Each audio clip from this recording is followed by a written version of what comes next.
মামা, আমার ভীষণ খিদে পেয়েছে। আমাকে একটু খাবার খেতে দাও না। আমি খাবার খেয়ে তারপর না হয় কাজ করব। না না, এখন কোনো খাবার হবে না, আগে কাজ কর। কাজ করার নাম নেই, সারাদিন শুধু খাই খাই। কিন্তু মা, কাল থেকে আমি কিচ্ছু খাইনি। খুব খিদে পেয়েছে। একটু কিছু খেতে দাও না আমাকে। আমি ফটাফট খেয়ে তোমার সব কাজ করে দেব মা। ছোট্ট ঝিনুককে এরকম খাবারের জন্য কাঁদতে দেখে তখন মালার নিজের ছোট্ট ছেলে মানিক পাশ থেকে বলল, মামা, আমার একদম খিদে নেই। তুমি বরং খাবারটা ঝিনুক দাদাকে দিয়ে দাও না। দরদ উঠে পড়ছে দেখছি দাদার জন্য। তোকে খাবারটা দিয়েছি না, তুই খা। দেখছিস না আগের থেকে কত রোগা হয়ে যাচ্ছিস। আর এই মুখ পুরো এখানে দাঁড়িয়ে দাঁড়িয়ে এখনো কি দেখছিস? যা আগে কাজ কর। ঠিক আছে, যাচ্ছি মা। সৎমায়ের এমন অত্যাচার দেখে ঝিনুক মনে মনে কষ্ট পেতে লাগলো এবং বলল, মা, তুমি আমাকে কেন ছেড়ে চলে গেলে? আমার তোমাকে ছাড়া একদম ভালো লাগে না। তুমি আমাকে তোমার সঙ্গে নিয়ে চলো মা। আমি এখানে থাকতে পারবো না। এখানে নতুন মা আমাকে একদম খেতে দেয় না, সারাদিন শুধু কাজ করায়। এইভাবে রোজকার ছোট্ট ছেলেটি কষ্ট পেতে পেতে প্রত্যেক দিন বাড়ির সব কাজ করতে লাগল। আর ইনি হচ্ছেন ঝিনুকের বাবা। ঝিনুকের মা মারা যাওয়ার পর যাতে ঝিনুকের কোনো অসুবিধা না হয় তাই নিজে আবার বিয়ে করেছেন এবং বিয়ের পর তার আরও একটা ছেলে হয়েছে, তার নাম মানিক। ইনি কাজ করে যা টাকা উপার্জন করেন সব বাড়িতে পাঠিয়ে দেয়, কারণ দুটো ছেলে যাতে ভালোভাবে থাকতে পারে। কি গো মালা, তা ঝিনুক আর মানিকের কোনো অসুবিধা হচ্ছে না তো? তারা ঠিকমতো খাওয়া দাওয়া পড়াশুনো করছে তো? হ্যাঁ হ্যাঁ, ওসব নিয়ে তুমি চিন্তা করো না তো। ওরা ঠিক পড়াশোনা করছে। ওদের আমি খুব ভালো খেয়াল রাখছি। তুমি আমার উপর দায়িত্ব দিয়ে গেছো, আর আমি দায়িত্ব ঠিকমতো পালন করব না? তুমি ওখানে মন দিয়ে কাজ করো, আমি ঠিক খেয়াল রাখবো ওদের।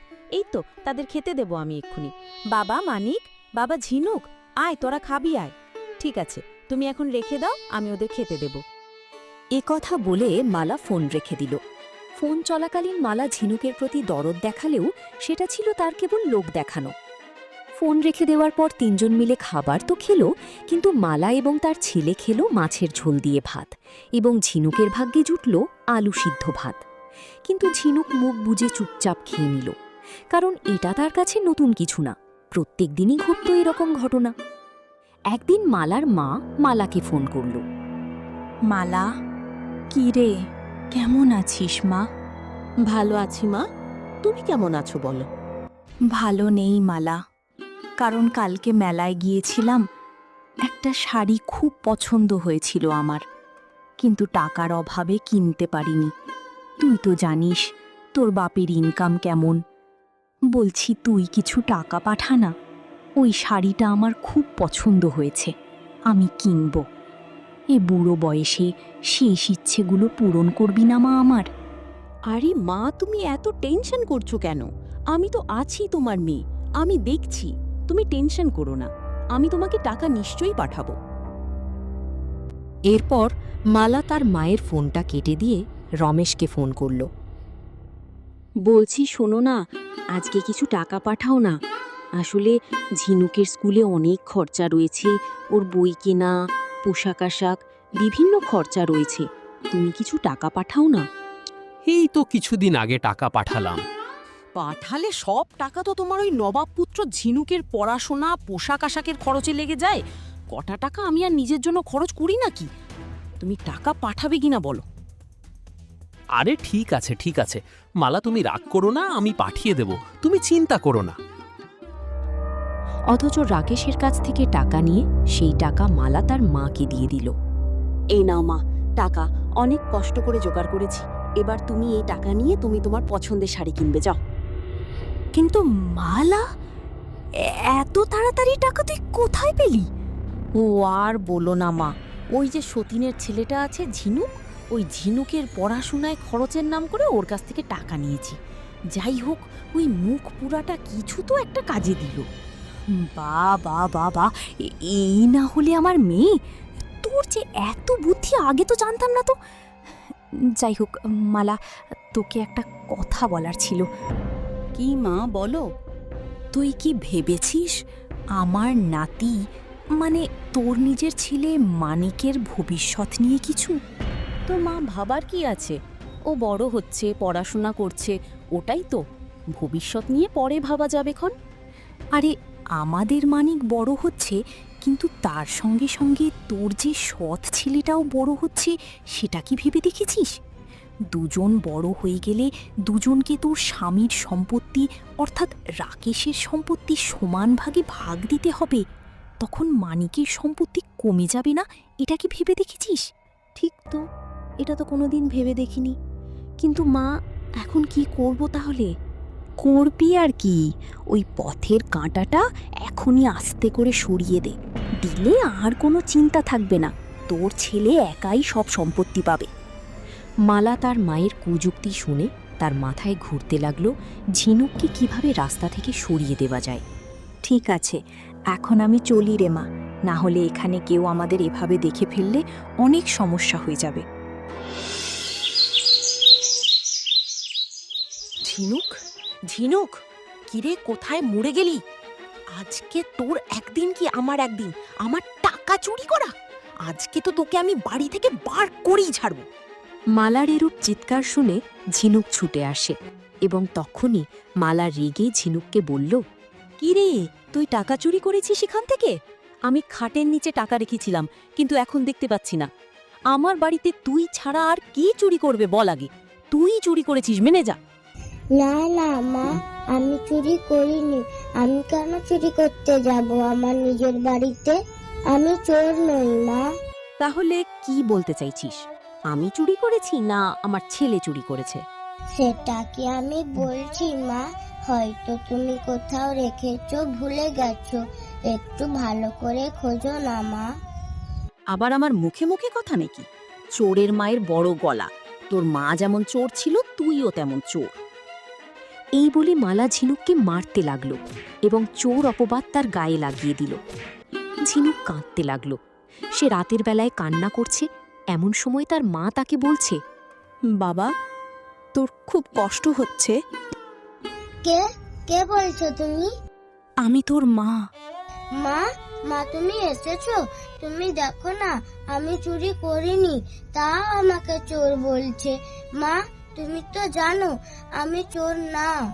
জানি বাবা, আমি সব জানি, কে চোর আর কে চোর না আমি সব জানি বাবা। তাহলে তুমি বলো না গিয়ে ওই মাকে, যেন আমাকে চোর না বলে, আমাকে যাতে না মারে। বলবো বাবা, বলবো, সময় হলে সব বলবো বাবা। জানো মা, ওই নতুন মা আমাকে একদম খেতে দেয় না, শুধু কষ্ট দেয়। আমাকে দিয়ে দিন রাত কাজ করায়। আমার খুব কষ্ট হয় মা, আমার ভালো লাগে না এখানে থাকতে। তুমি এসেছো যখন আমাকে নিয়ে চলো না এখান থেকে। আমি তোমার কাছে যেতে চাই মা।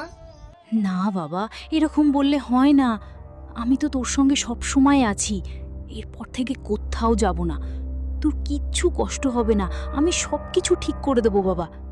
এরপর থেকে তুই যখনই আমাকে মনে করবি আমি তোর কাছে চলে আসবো। সত্যি বলছো মা? আমি যখনই তোমাকে মনে করব তুমি আমার কাছে চলে আসবে আর আমাকে ছেড়ে যাবে না তো? সত্যি সত্যি, আমার পাগল ছেলে একটা।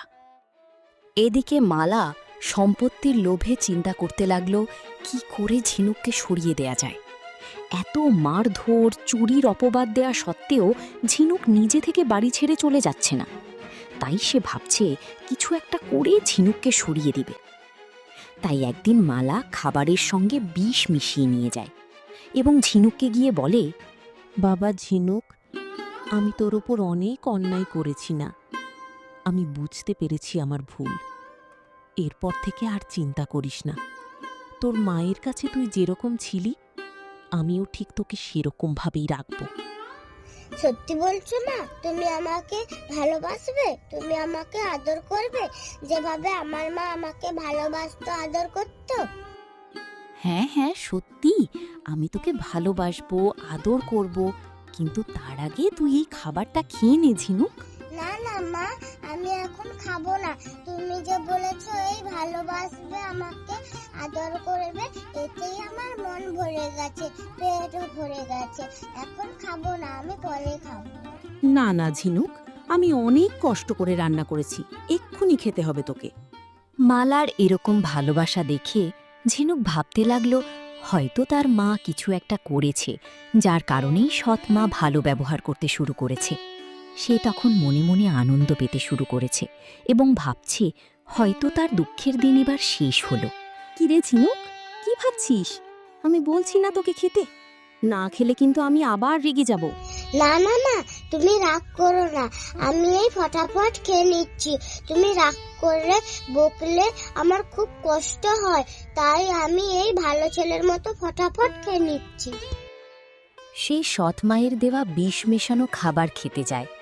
এমন সময় ওপর থেকে একটা ইঁদুর সেই খাবারের ওপর পড়ে যায় এবং খাবারটি নষ্ট হয়ে যায়। মালার পরিকল্পনা নষ্ট হয়ে যাওয়ার জন্য মালা রেগে আগুন হয়ে যায়। দিলি তো খাবারটি পুরো নষ্ট করে। আমি এত কষ্ট করে রান্না করে নিয়ে আসলাম তোকে খাওয়ানোর জন্য, অথচ খাবারটা নষ্ট করে দিলি তো। মা, আমি কোথায় নষ্ট করলাম? উপর থেকে ইঁদুরটা পড়ে গেছে, তাই তো খাবারটা নষ্ট হয়ে গেছে। আমি তো ইচ্ছে করে করিনি মা। ইচ্ছে করে করিসনি, এমনি এমনি ইঁদুরটা পড়ে যাবে নাকি? সবই তোর চাল। মা, তুমি এক্ষুনি তো বললে আমাকে আমার মায়ের মতো ভালোবাসবে। আমার মা তো আমাকে ভাবে বকতো না, তুমি ফের আমাকে বকাঝকা করছো। তুমি আমার মায়ের মতো হতে পারবে না, তুমি পচা মা, তুমি একদম ভালো না। মালা এই কথা শুনে বেজায় রেগে যায়। সে ঝিনুকের উপর আবার অত্যাচার করতে শুরু করে। ঝিনুক অনেক কান্না করে, কিন্তু সেবারের মতো মালার পরিকল্পনা থেকে ঝিনুক বেঁচে যায়। এদিকে রাকেশবাবুর মনটা কেমন আনমোনা আনমোনা করছিল দুটো ছেলের জন্য। তাই সে কাউকে কিছু না জানিয়ে বাড়ি আসতে থাকে এবং বাড়ির আঙিনায় ঢোকার আগে ভিতর থেকে মালা এবং কারুর একটা কথা শুনতে পায়। মা আমি আর পারছি না, ওই সৎ ছেলেটা ঝিনুক গলার কাটা হয়ে বেঁধে আছে, ওকে কিছুতেই শেষ করতে পারছি না, কোনো না কোনো বাধা হয়ে যাচ্ছে।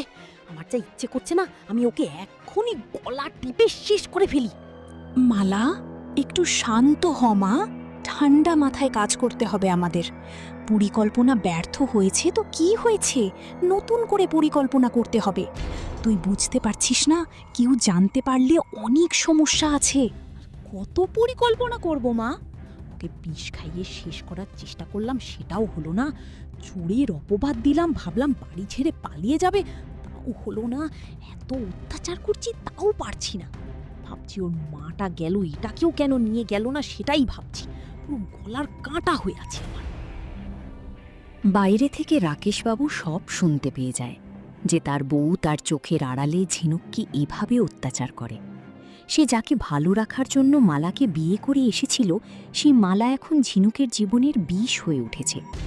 সে তখনই সঙ্গে সঙ্গে মালাকে গিয়ে বলল, তোমাকে আমি বিয়ে করেছিলাম যাতে আমার এই ছেলেটা ভালো থাকতে পারে, তার খেয়াল রাখো তুমি, অথচ তুমি সেটা না করে এরকম অত্যাচার করতে। আমি যদি জানতে পারতাম মুখোশের আড়ালে তোমার এরকম ব্যবহার, তাহলে কখনোই তোমাকে বিয়ে করতাম না। ছি মালা, ছি। আর তোমাকেও বলি হাড়ি শাশুড়ি মা, মেয়েকে সুযুক্তি না দিয়ে যাতে মেয়ের ঘর ভেঙে যায় কুযুক্তি দিচ্ছ। আরে তুমি তো একটা মা, মা হয়ে তুমি কিভাবে বলতে পারলে যে এইটুকু বাচ্চা ছেলেকে শেষ করে দিতে? ঝিনুক ওর নিজের ছেলে নয়, এটাই কি কারণ? আরে রাস্তার কুকুরকে দুদিন পুষলেও তো তার প্রতি মায়া গড়ে ওঠে। মালা এতদিন আমার ছেলে ঝিনুকের সাথে থেকেও ওর প্রতি ওর একটু মায়া হলো না তার। তখন রাকেশের শাশুড়ি মা নিজের রূপে ফিরে এলো, তার ভূতরূপী আসল বউ, এবং বলল, রাকেশ, তুমি আমাকে ভুল বুঝো না, আমি তোমার মরে যাওয়া বউ। আমার ছেলের কোনো দোষ নেই। আমার ছেলেকে সবসময় কষ্ট দেয়, সেটা যাতে তুমি জানতে পারো, তার জন্য আমি তোমার শাশুড়িমার রূপ নিয়ে কথোপকথন করছিলাম, যাতে তুমি বাইরে থেকে সব কথা শুনতে পাও এবং তোমার কাছে জলের মতো পরিষ্কার হয়ে যায়। যাই হোক রাকেশ, আমি চাই তুমি আমার সোনার টুকরো ছেলেটাকে একটু ভালো রাখো। মালা, তুমি এক্ষুনি আমার বাড়ি ছেড়ে চলে যাও, আর কখনো তোমার এই মুখখানা আমার সামনে দেখাবে না। রাকেশ, প্লিজ আমাকে ক্ষমা করে দাও। আমার ভুল হয়ে গেছে। আমি আর কখনো এরকম ভুল করব না। আরে তোমাকে কি করে বিশ্বাস করি? তুমি একবার নয়, দুবার নয়, অনেকবার আমার ছেলেকে শেষ করার চেষ্টা করেছো। আমার টাকা তুমি চুরি করে তোমার মাকে দিয়েছো, অথচ আমার ছেলেকে চোরের অপবাদ দিয়েছো। তোমাকে আমি কখনোই ক্ষমা করব না। তুমি এক্ষুনি আমার বাড়ি ছেড়ে চলে যাও। এই কথা বলে রাকেশ তার বউকে বাড়ি থেকে তাড়িয়ে দেয়। চল বাবা ঝিনুক, এখানে থাকতে হবে না তোকে। আমি যেখানে কাজ করি সেখানে তোকে নিয়ে চলে যাব। আমিই তোর খেয়াল রাখবো বাবা। এই কথা বলে রাকেশ ঝিনুককে নিয়ে যেতে থাকে এবং ঝিনুক যেতে যেতে বলে, মা, আমি যেখানে যাচ্ছি তুমিও আমার সঙ্গে চলো না মা, তুমিও সেখানে থাকবে। তখন তার মা বলে, চল বাবা, আমিও তোর সঙ্গে আছি। সব সময় তোর সঙ্গে থাকবো, কোথাও যাব না। সোনা বাবা আমার।